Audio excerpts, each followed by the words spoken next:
എന്നാൽ നമുക്ക് വളരെ പെട്ടെന്ന് തന്നെ ഒരു മോര് കാച്ചിയത് ഉണ്ടാക്കുന്നത് എങ്ങനെയാണെന്നൊന്ന് നോക്കിയാലോ. അതിനായി ഞാനൊരു 2 ഗ്ലാസ് മോര് എടുത്തിട്ടുണ്ട്.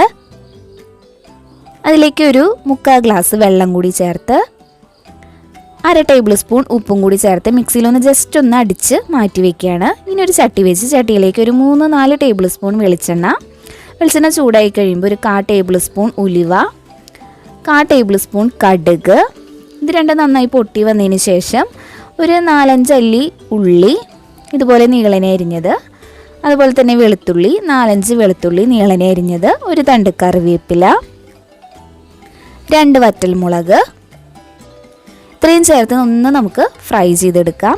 ഒന്ന് ഫ്രൈ ആയി വന്നു കഴിഞ്ഞാൽ ഒരു 1/4 ടേബിൾ സ്പൂൺ മഞ്ഞൾപ്പൊടി, 1/4 ടേബിൾ സ്പൂൺ മുളക് പൊടി ഇത്രയും ചേർത്ത് ഒന്ന് മൂപ്പിച്ചെടുക്കണം. അതുപോലെ തന്നെ ഒരു 1/4 ടേബിൾ സ്പൂൺ കായം പൊടിയും കൂടി നമുക്ക് ചേർത്ത് കൊടുക്കാം.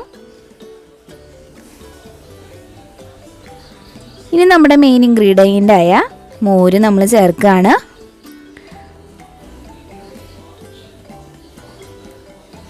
മോര് ചേർത്ത് കൊടുത്ത ശേഷം ഒരുപാട് തിളച്ച് മറിയാൻ പാടില്ല. ജസ്റ്റ് ഒന്ന് തിള വന്ന് തുടങ്ങുമ്പോൾ തന്നെ നമുക്ക് തീ ഓഫാക്കാവുന്നതാണ്.